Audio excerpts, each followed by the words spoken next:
Do you really have control over your life? Before answering, think carefully. Did you choose your desires, your beliefs, your fears, or were they implanted in you by your family, by society, by experiences you don't even remember? We all like to believe that we're free, that our decisions are the result of a rational and independent mind. But what if all of this is just a carefully constructed illusion? Carl Jung had a disturbing view of the human psyche. For him, most of what we call free will is merely a reflection of the unconscious, a theater of shadows where we think we are in control, but in reality, we are guided by hidden forces within us. Have you ever wondered why you repeat the same mistakes? Why you are attracted to the same types of people? Why you sabotage your own chances of happiness? If you truly had free will, why would you make choices that lead you to suffering? The truth is that most of the decisions you make were already written long before you even realized it. Your childhood programmed you. The traumas you buried define how you react to the world. The emotions you avoid control every aspect of your life. And the most frightening part, your unconscious wants to keep things exactly as they are. It doesn't want change. It doesn't want you to awaken. Jung said, "Until you make the unconscious conscious, it will direct your life and you will call it fate." But what does this really mean? What forces are manipulating you behind the scenes of your own mind?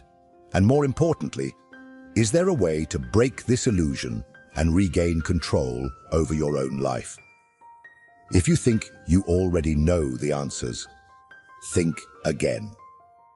Because what you are about to discover may forever change the way you see yourself. If you really had free will, why do you so often feel trapped in the same patterns? Why, despite promising yourself that you will be different, that this time you will make better choices, do you end up returning to the same destructive cycles? The answer is not in your willpower or your reasoning ability. It lies in something much deeper, your unconscious. Carl Jung understood that the unconscious was not just a repository of forgotten memories or repressed thoughts. It is a living force, operating silently behind the scenes of your mind, shaping your decisions long before you are even aware of them. It manifests in impulses, in inexplicable intuitions, in that strange feeling of, "I've been through this before." Imagine an iceberg. Your conscious mind, what you believe to be you, your ego, your personality, is just the visible tip above the water. But below the surface, much larger and more powerful, is the submerged part of the iceberg, your unconscious. It holds not only memories and past experiences, but also conditioning that you absorbed without realizing it. The values of your family, the norms of society, the beliefs you were taught as a child, all of this becomes part of your decision-making system. Even if you never questioned whether these values truly make sense for you. Want an example? Think of someone who always ends up falling in love with people who hurt them. Consciously, this person wants a healthy relationship. They tell themselves that next time will be different. But when they realize it, they are already caught up in another cycle of pain. Why? Because their unconscious associates love with suffering. Perhaps in childhood, this person only received attention when they were sad or vulnerable. Maybe they grew up in an environment where affection was mixed with emotional instability. These experiences were recorded deep in their mind, like a hidden program running in the background. And so, without realizing it, this person seeks the same pattern repeatedly because the unconscious has one goal: to keep everything familiar. The unconscious does not want you to change. It has been programmed to keep you safe within the patterns it knows. And that means that even when you think you are making a rational decision, Your mind has already chosen for you long before. But if that's the case, how can we break this cycle? How can we escape this invisible prison that controls our lives without us realizing it? To understand this, we need to dive into one of Jung's darkest concepts, the shadow, the hidden part of your mind that truly dictates what you do. If there is something within you that shapes your choices without you realizing it, what is your true nature? Do you really know yourself? The answer may be more disturbing than you imagine. According to Jung, within each of us exists a dark aspect, a repressed part of our psyche that acts silently, influencing our thoughts, emotions, and decisions. He called this force the shadow. The shadow is not just a philosophical concept or an abstract archetype. It is real as any conscious thought you have, and it has a much greater power over your life than you would like to admit. Think of all the times you reacted in a way that you later couldn't explain. That moment when you lost control, when you felt irrational hatred, when you sabotaged an opportunity you wanted. That jealousy that seemed illogical, that fear that made no sense, that secret pleasure in seeing someone fail. All these reactions do not come from your rational self. They come from the shadow. Since childhood, we are taught to hide certain parts of ourselves. You cannot be selfish. You cannot feel anger. You cannot be vulnerable. So, what do? We bury these emotions and pretend they don't exist. We create a mask, an acceptable persona for the world, and convince ourselves that we are only this idealized version. But what we repress does not disappear. On the contrary, it becomes even stronger because the unconscious does not forget. It just waits for the right moment to take control. And that is exactly what happens. The shadow manifests in unexpected ways. It appears in our projections, when we judge in others what we do not accept in ourselves. Have you ever noticed how certain behaviors of other people deeply bother you? How that arrogant colleague irritates you, perhaps because he expresses a confidence you wish you had?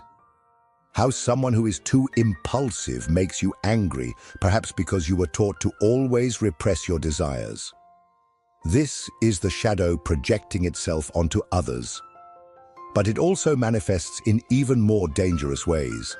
It can make you self-sabotage, lead you to seek situations that reinforce your worst fears, and turn your repressed desire into obsession. How many people spend their lives running away from something only to run directly toward it? The shadow guides them without them realizing it.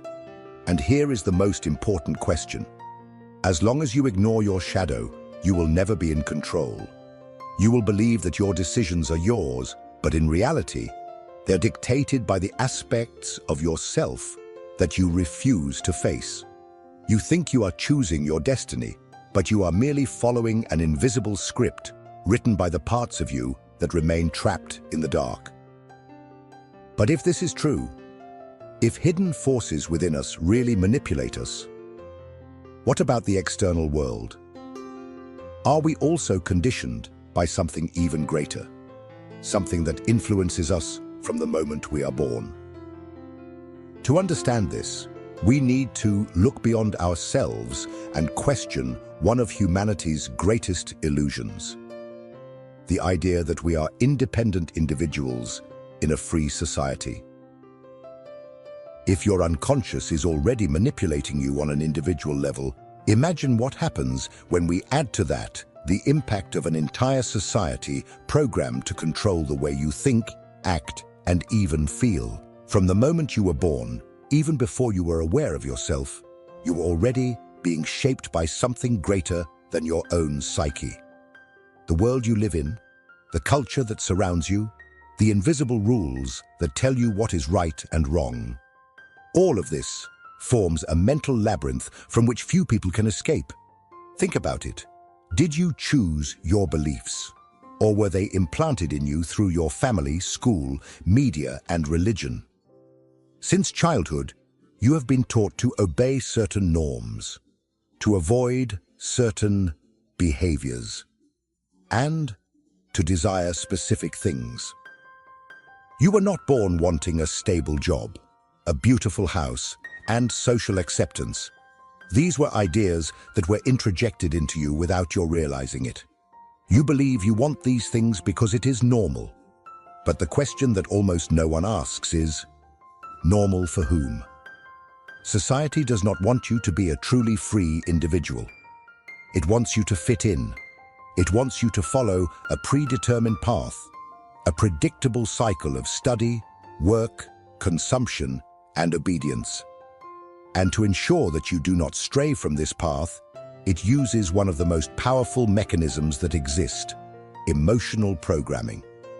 From an early age, you learned that deviating from the expected brings consequences. You learn to feel guilt when you think differently from the group. You learn to feel fear when you challenge an authority. You learn to desire what everyone desires, because the worst punishment for the human mind is isolation. But what happens when everyone around you has also been programmed in the same way? We create a system where each person reinforces the illusion of the other. See how this works? Social media sells an idea of happiness based on consumption and external validation. You need to travel, have a perfect body, and always be successful, because if you don't do that, you feel like you are failing. But who defined this standard? Why do you feel this need? The answer is simple: because society created this ruler to measure your worth. And thus, you become a prisoner of an endless search for something that was never truly your desire. But perhaps the most brutal example of how we are controlled is the very concept of morality. Jung believed that much of what we call right and wrong does not come from an absolute truth, but from collective conditioning. You follow rules that you have never questioned. You avoid certain behaviors not because you have deeply reflected on them, but because you were taught to fear or reject them. And the most dangerous part, you believe that these rules were your choices. But what if all of this is just a great illusion? What if the freedom you think you have is nothing more than an invisible prison?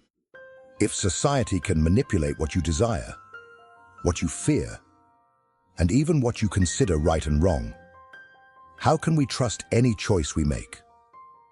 Is there a way to escape this cycle?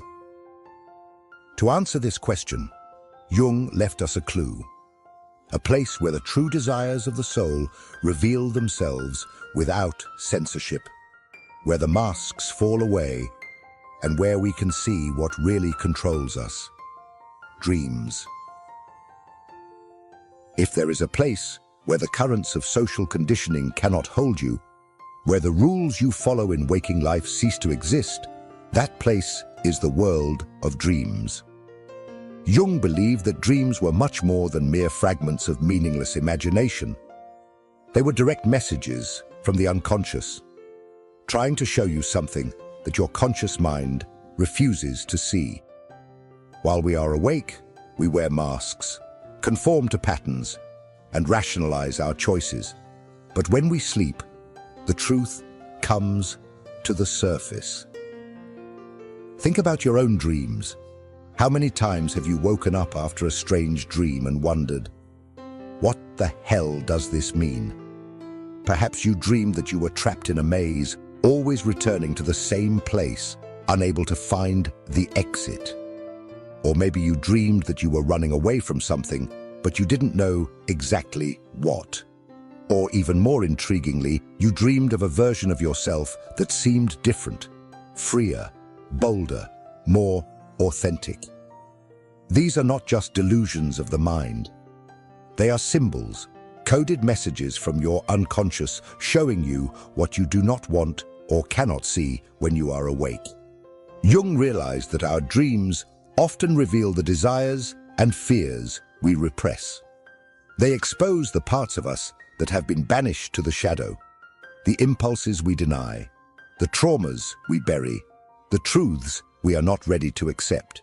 Imagine someone who spends their whole life striving to be a good, controlled and disciplined person, but who, in their dreams, sees themselves committing impulsive, aggressive, or even forbidden acts. Does that mean this person is bad? No. It means that there are parts of their psyche that have been repressed and are now trying to emerge, to be recognized. Dreams are the mirror of what truly moves us. Someone who feels comfortable in their routine, but constantly dreams that they are lost, may be repressing a deep need for change. Someone who, in waking life, prides themselves on their rationality, but in dreams is overwhelmed by intense and uncontrolled emotions, may be suffocating essential parts of themselves. The unconscious does not lie. It always finds a way to express itself. But the most frightening thing is that often dreams reveal that our choices are not really ours. How many times have you dreamed that you were following a path, but suddenly realized you didn't know where you were going, or that you were trapped in a strange house full of doors but unable to get out? These images are metaphors for what happens in real life. We follow directions we never question, trapped in cycles that seem familiar, but we do not know where they came from.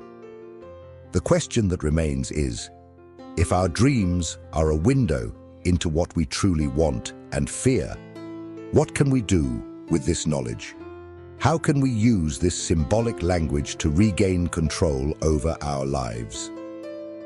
The answer lies in what Jung considered the most important process of all human existence, a path that few dare to follow: the process of individuation. If everything you have learned so far is true, then you have never really been free. Your choices have been influenced by the unconscious, your beliefs shaped by society, and your hidden desires only reveal themselves when you sleep.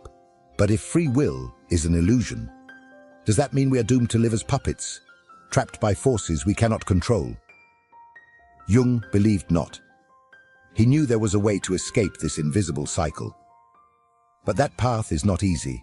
It requires you to face the hardest truth of all, the truth about yourself. This process has a name: individuation, and it is your only chance to become truly free. Individuation is the process of integrating all parts of your psyche. This means looking at your shadow and recognizing the aspects of yourself that you are afraid to accept. It means questioning the beliefs you carry as your own, but which, deep down, were implanted in you by others. It means understanding that many of the things you desire may not actually be your own wishes, but rather reflections of what you were taught to want. The first step to breaking the illusion of free will is to accept that you are not in control as much as you think. As long as you continue to believe that your decisions are purely rational, that your fears have no influence over you, that your past does not shape your reactions in the present, you will continue to live as a prisoner without realizing you are in a cell. The second step is to bring to light everything that is hidden in the unconscious. This means observing your automatic reactions, your repetitive patterns, the moments when you act without thinking. It means paying attention to your dreams because they carry messages that your conscious mind ignores. It means reflecting on the behaviors of others that irritate you the most because they are often a mirror of the repressed parts within you. But the third step is the hardest of all: to act consciously against the conditioning that keeps you trapped. This means challenging your beliefs, breaking patterns that you follow without questioning, choosing paths that may scare you but are genuine to who you really are. This is the moment when you begin to shape your own existence, rather than just reacting to what has been imposed on you. Individuation is not a destination, but a continuous process.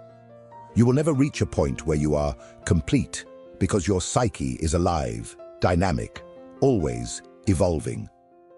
But each step on this path means reclaiming a piece of your true self, a piece that was once hidden by the shadows of the unconscious.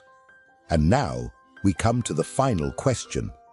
If most people live their entire lives without ever realizing this invisible prison, what happens to those who see the truth? If you dare to look beyond the veil and perceive the illusion of free will, how will this change your life? And more importantly, how will it change the way others see you? Most people will never realize they are trapped.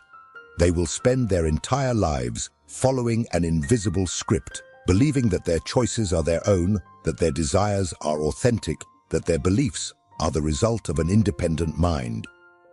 And perhaps it's better this way, because seeing the truth comes at a cost. Once you perceive the illusion, you can no longer go back. Jung knew that awakening to the reality of the unconscious does not bring comfort, but rather discomfort. When you understand that a large part of your life has been controlled by forces you could not see, a strange feeling arises, a mix of liberation and anguish. You are no longer just a piece on the board, but now carry the responsibility of deciding who you really want to be. And that is frightening. Look at the people around you. See how many of them live trapped in the same patterns, making the same mistakes, justifying their actions without ever questioning the roots of their own behaviors. They believe they are in control. They believe they know who they are. But you now know it is not quite that way. The unconscious controls more than we want to admit. And here lies the true dilemma. What to do with this knowledge? You can ignore it and continue living as before, pretending you never saw the truth. Or you can start applying what you have learned, observing your own impulses, challenging your beliefs, questioning your desires. But be prepared. Society does not like those who awaken, because those who see beyond the illusion become a threat to those who are still asleep. Now, I want to know from you, what was the moment in your life when you realized you were not really in control?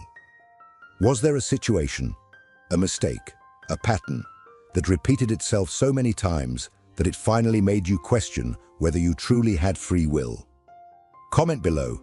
Your experience can help more people reflect on this. And more importantly, don't stop here. If you really want to understand how the mind works and how these invisible forces continue to shape your life, watch the next video. It is essential to deepen this journey of self-knowledge. You have already taken the first step. Now, keep going.